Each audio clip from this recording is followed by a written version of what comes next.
He's a Tony Award nominee, a Tony Award recipient for the show Sweet Charity in 1986. He was named Best Actor. He's done a lot of off-Broadway. He's done a lot of television shows. He has been around the block, as they say. He also has a connection to Pittsburgh. He's in town working with students at Point Park University. He's directing the Sondheim musical Sunday in the Park with George. And this is, I think he said, his 6th time to come to Pittsburgh and work with the people at Point Park University. So he does indeed have strong Pittsburgh connections. Just a reminder that you can find all of our BurghCast conversations at www.BurghCast.com, and hopefully soon we will be on iTunes as well. Anyway, without further ado, please meet and listen to my conversation with Michael Rupert. There's a lot of arts here, obviously. There are museums, I discovered your little subway system here, or whatever that is. Little subway is an operative word. But I even ended up taking that out because I'd never seen Heinz Field before, Yeah. And though it was closed, I couldn't get in it. I still was able to walk around it. Sure.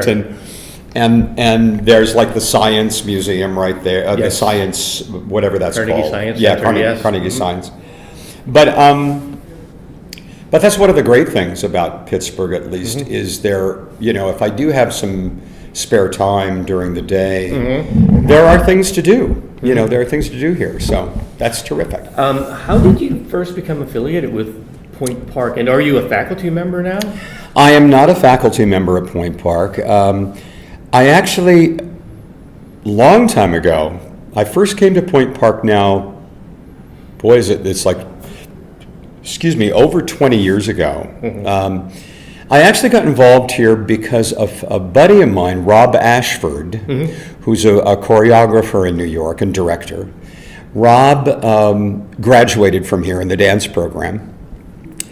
And I think maybe it was 1997, I think. Rob just called me up and said, would you be willing to go to Point Park and do a master class, go to my school? At that time, it was even Point Park College. That's it wasn't even a university yet. That's right, yes. And I said, yeah, absolutely.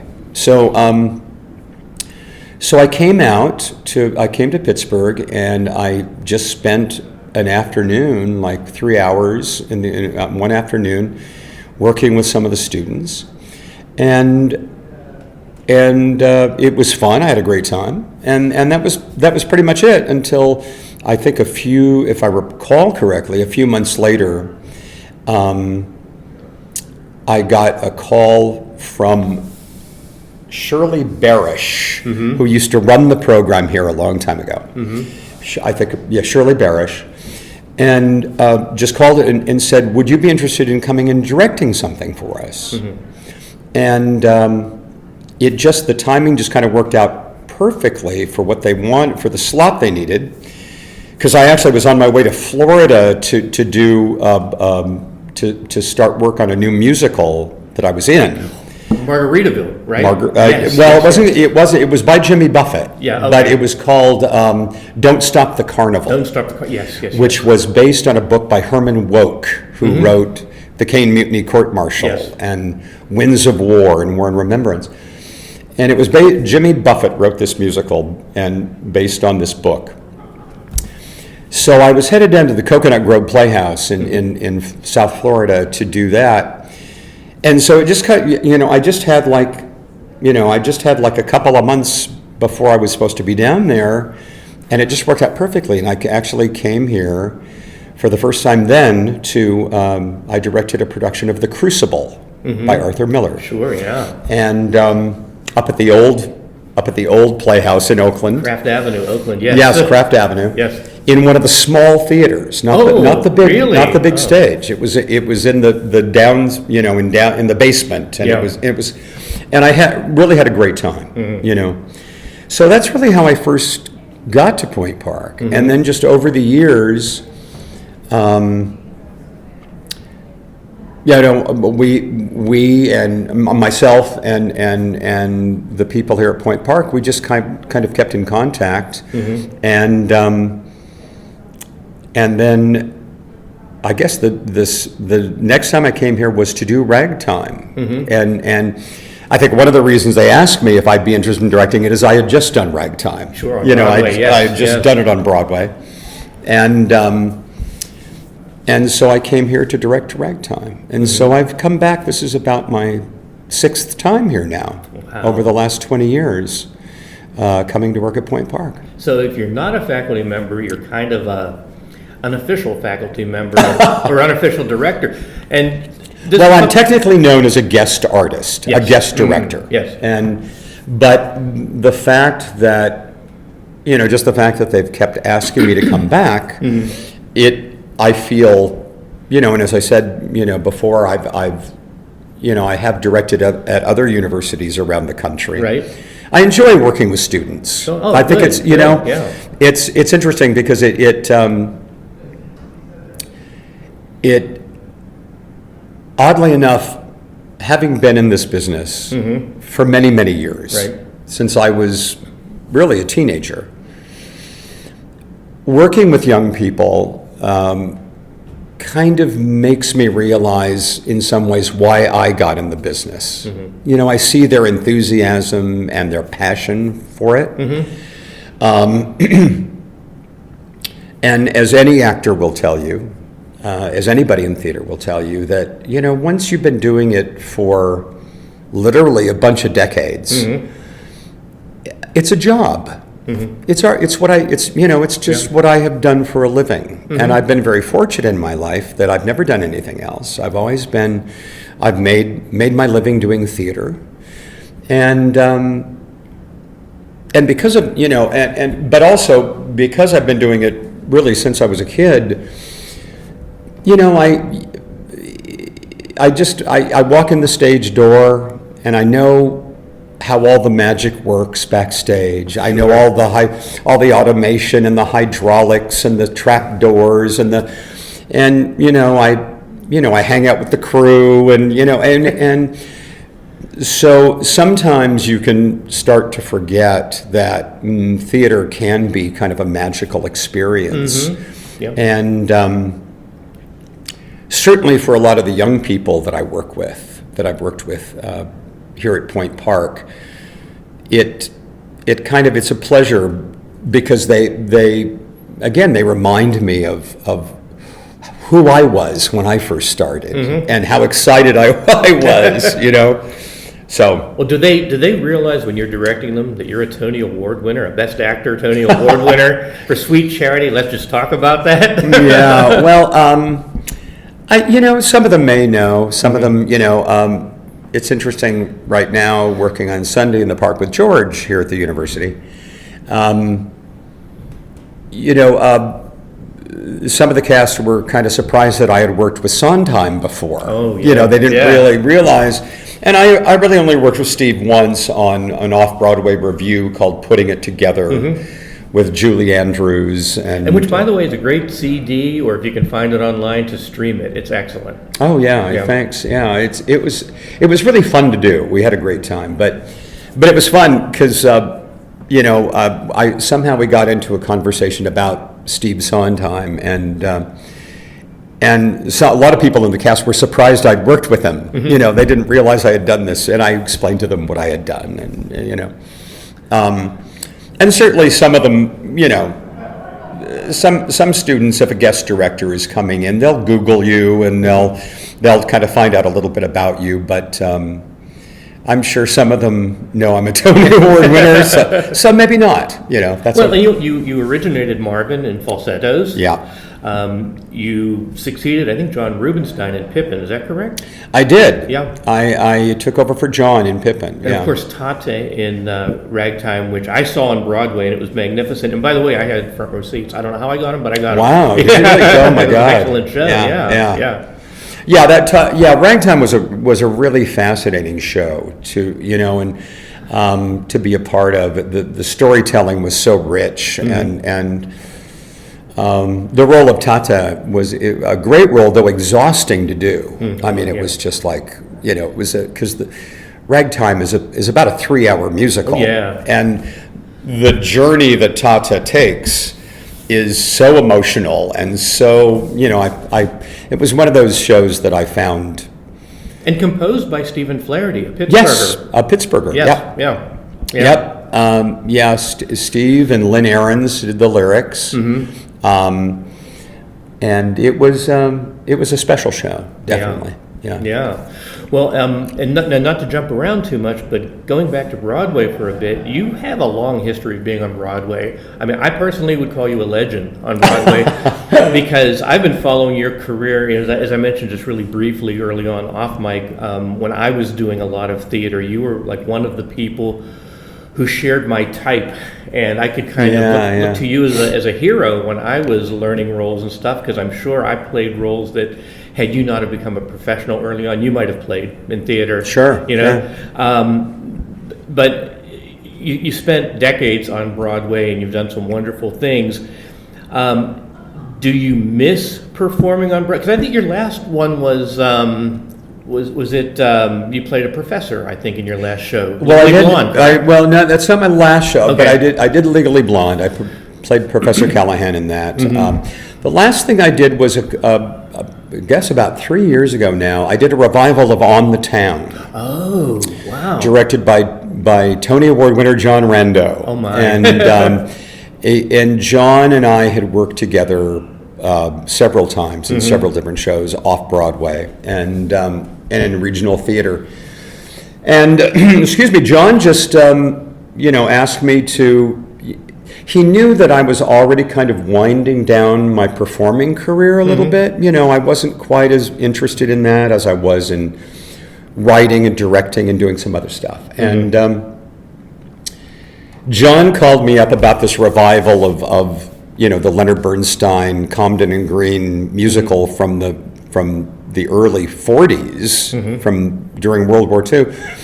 He said, I'm going to do this revival of On the Town on Broadway. And he said, there's a silly part for Judge Pitkin. And I think there's a way to make it funny. It's not usually a very funny role, but I think I have a way to make it funny, and I think you could really make it funny. Plus, you're only on stage for about 19 minutes out of the entire show. And you only have one song,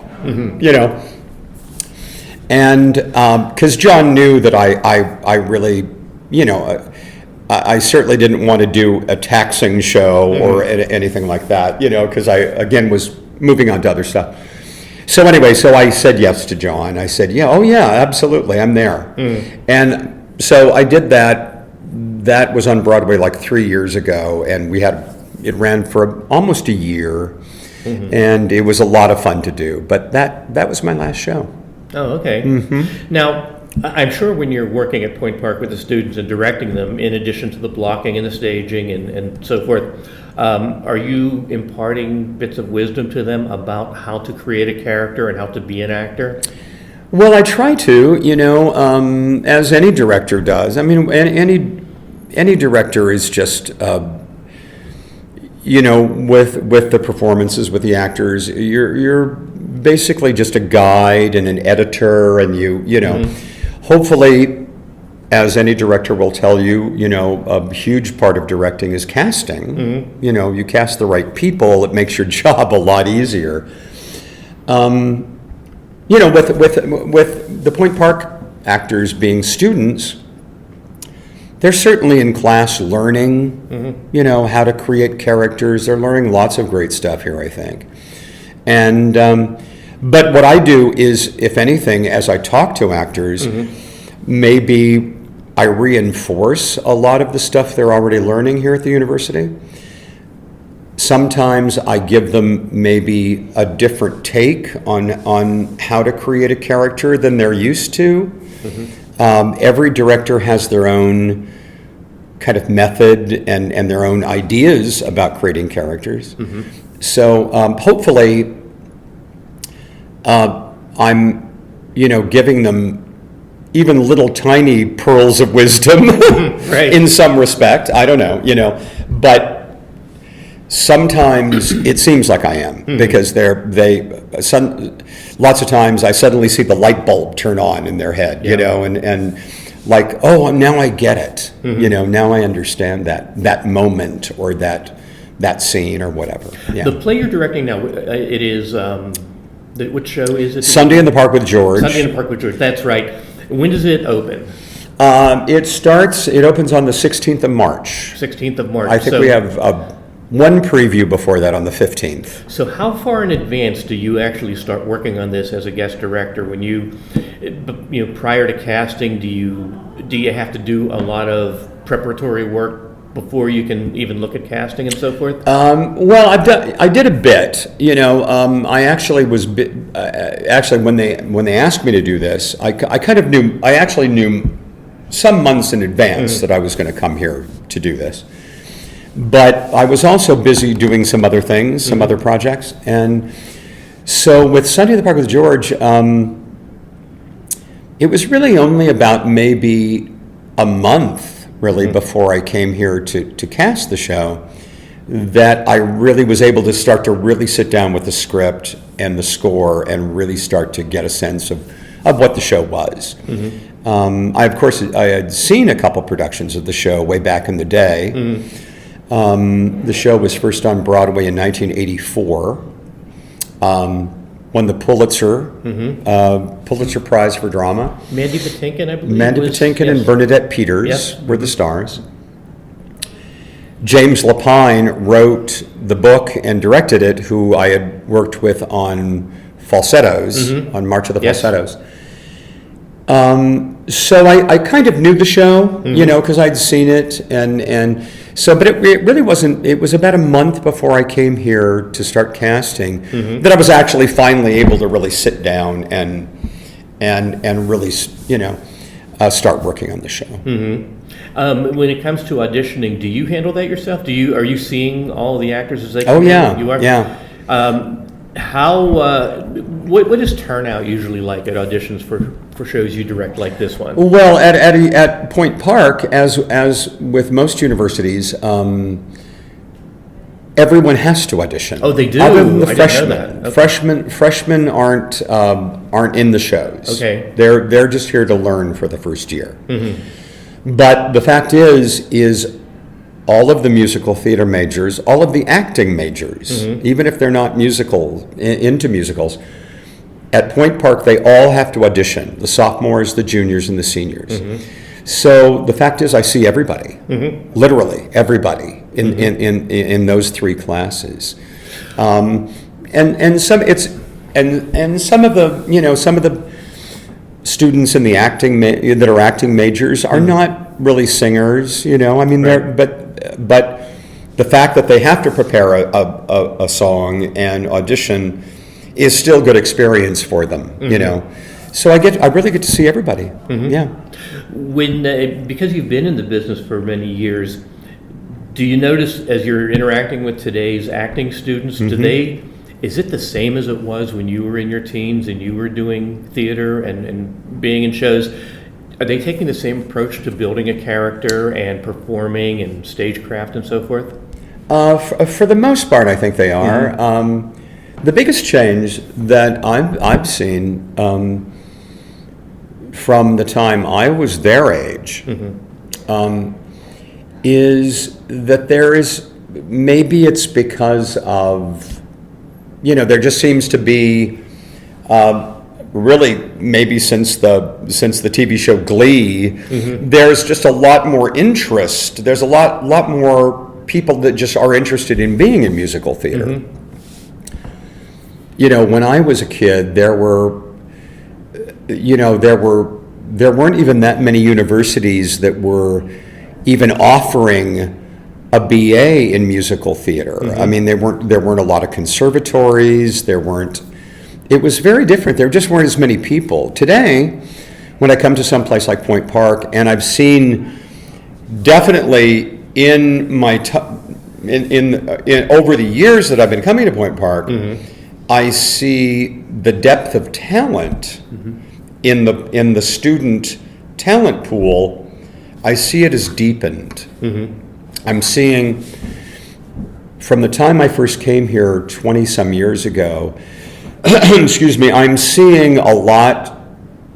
seeing a lot more talent than I used to.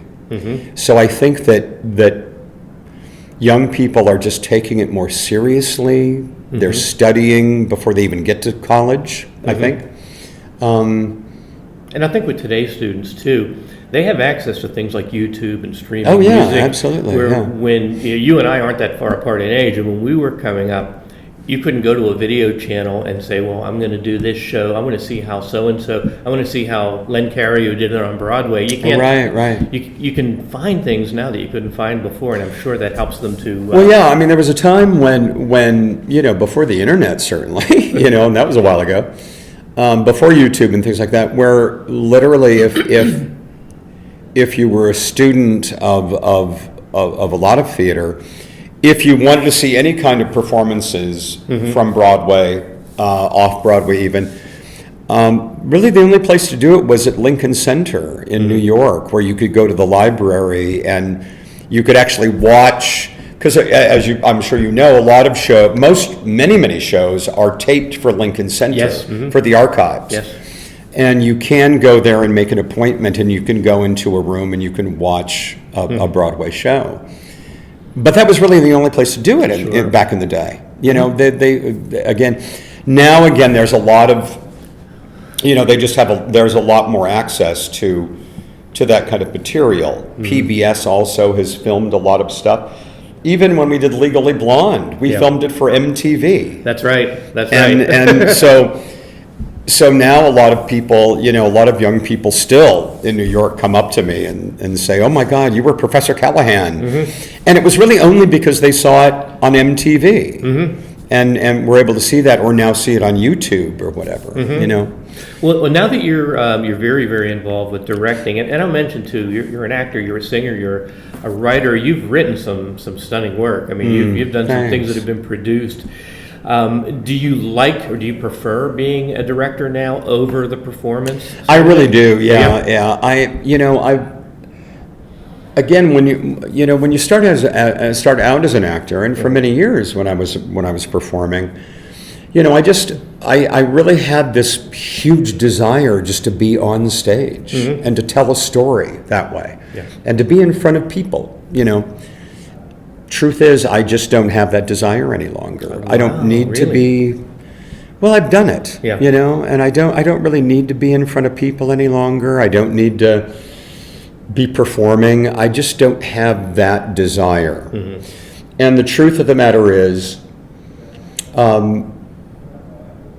for any actor doing, especially in a musical, doing 8 shows a week, week in and week out, is a lot of work. It's a real grind. And I just find as I get older, I just don't care enough to I just don't have the desire enough to commit to that kind of commitment, or that energy and that strength that takes that. Right. That's why, again, in the last few shows that I've done as an actor, it's been a pleasure to just do smaller supporting roles, because first of all, certainly with musicals, most of the leading roles are done by younger people anyway. Sure. They're younger people's stories. So when you get to be my age, you get to play like the older character guy, Right. Or like in the case of something like Legally Blonde, you get to play the jerk, the bad guy, Which is fun though, right? The villain. Absolutely. It's very satisfying. So I really kind of enjoy, I enjoy directing and being on the other side of the footlights now, and it's very satisfying to help other actors kind of create the story that needs to be told. Sure. And to work with designers to create that story, and it's fun. It's exciting. Do you see yourself at some point going back to Broadway as a director? Something I don't think I do really. Again, my whole life has been spent in commercial theater, pretty much. Now I'm just really kind of enjoying, in the last 3 years, even a little more than that, I've really been enjoying just going to different universities and working in that atmosphere. Working with students and kind of being there at the beginning of their careers and their journey that they're going to take through theater. I've directed 2 or 3 things off Broadway in theater in New York, but it's not something that I'm that interested in pursuing at this point. Truth is, honestly, is in the commercial theater, whether it would be whether it be as a director or as an actor, I'm kind of enjoying my semi-retirement of just, again, I've done it. I've been doing this for over 50 years, and I'm just kind of enjoying spending time, I have a place out west where I go skiing and just spending time in New York, going to see shows and seeing, hanging out with friends. So I think I've gotten lazier in my, in my later years. We talked before we started rolling about the many albums you've appeared on as a singer, and I know that you consider yourself an actor primarily, and now a director. Do you ever see yourself recording an album or doing more with music, or is that something that you think is maybe part I really don't think I would. Okay. Yeah, at this point, I think I'm pretty much beyond that. Yeah. Or I've been singing since I was a little kid. And were you always good? Did you always know you had that talent, or did you study voice? Or I studied. I did study later on, but I just, like a lot of singers, I just kind of had a natural ability to sing. Oh, good. Okay. By the time I was 6 years old, I was singing up a storm as a little tiny kid. It was really only once I moved to New York to do Pippin that.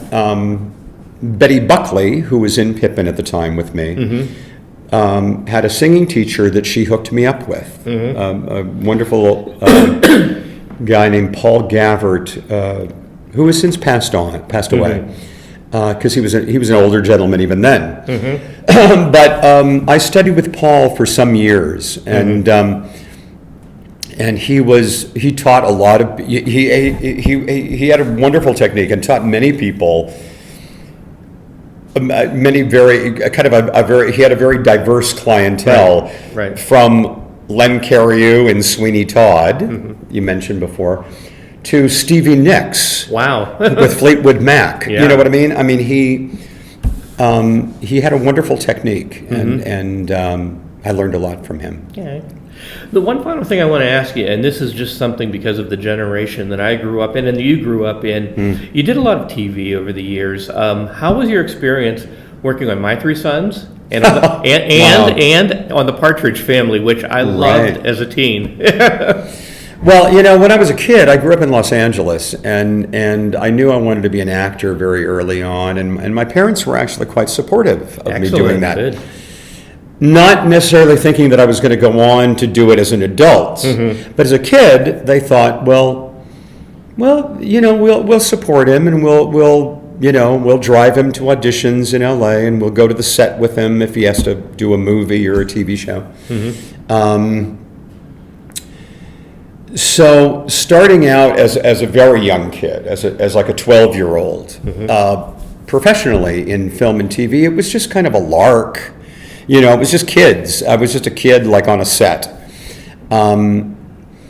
It wasn't until, and I did, like you say, I did old TV shows like Gunsmoke and My Three Sons and all these shows from the 60s when I was a little kid.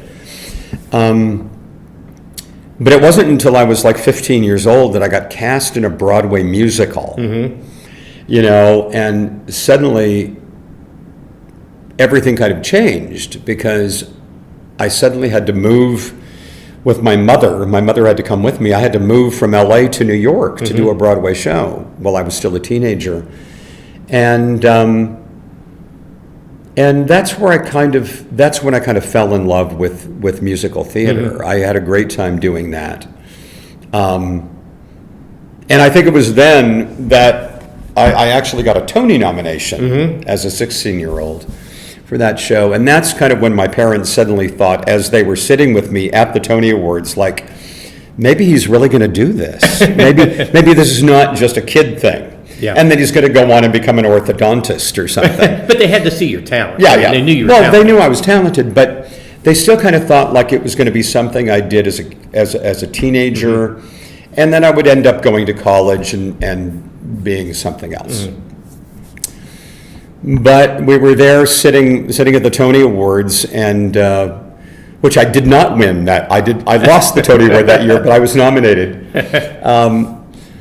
And that's when I think my parents suddenly thought, oh my God, maybe this is really something he could do for real as a career.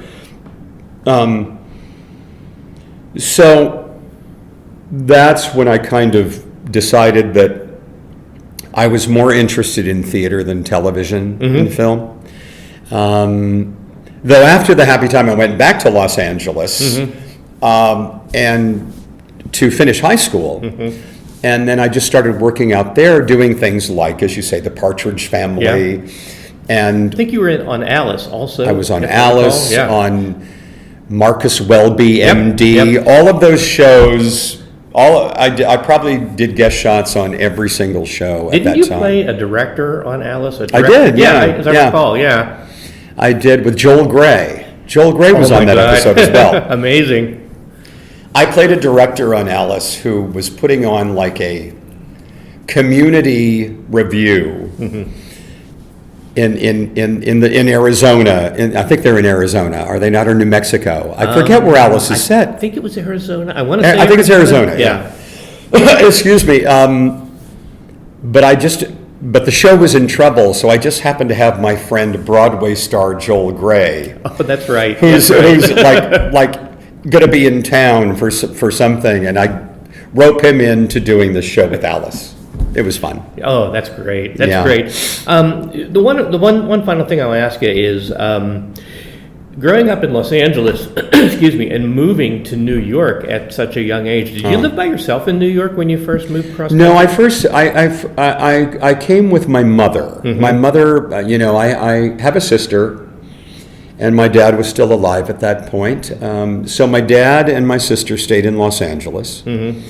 My mother came to New York with me. We got an apartment, and she was here. The Happy Time didn't even run quite a year. It ran, I think, a little over 10 months. But my mom was here for most of the time. There was a short time where she went back to LA just to be with her family again for a couple of weeks. And I was really here by myself as a 16-year-old. I went to professional children's school, which was a school for performers. And I had the show to do, so I kind of took care of myself for a couple of weeks. But mostly my mother was here. And being from a city like Los Angeles, which is a huge city, New York didn't seem like the big, scary city that it could to somebody who's maybe moving from the Midwest, correct? Well, yeah. I mean, LA is certainly a big city, but it's also a very spread out city. Yeah. So New York, though it wasn't scary, was still very intense. Sure. Because it would be like if I had grown up living in downtown LA, maybe I could identify with it more. But I grew up in a suburb out near Pasadena. Oh, sure, yeah. I grew up in a suburb of LA, and so it was still a very different experience. And do you like, I love New York. I've been going to New York since I'm about 20. The first time up there, it seemed like this huge, crazy city, but I loved it. And all these years later, it's still, after Pittsburgh, it's my second favorite city, no question. And you've lived there your entire adult life. Yeah. And you must love living there to stay there. Well, I'm just, I guess because I've lived there for so many years now, I'm just so used to it. I mean, it's just like, it's hard to imagine living anywhere else for me. Yeah. You know? Yeah. Though like I say, I do get out west a bit, to get in the mountains. But it's still like I'm so used to New York. New York is still so. It's home for me. It's home. Yeah, It's home. yeah. Well, to end this, Michael, and thank you very much for your time in doing this. I really appreciate it. It's Absolutely. It's an honor to Thanks. meet you. Just provide again the details of Sunday in the Park with George and how people can get tickets. Well, they can call the Pittsburgh Playhouse. I don't know what the box office number is, to be honest with you, but I know that it starts on I think the first performance is the 15th of March. It's actually going to be, I'm not even sure how long it runs. I think it runs for like 2 weeks, I think. And I should have known this. And the Playhouse is downtown now. Yes, Many people may not realize that. Well, this is also the thing that's special about Sunday in the Park with George is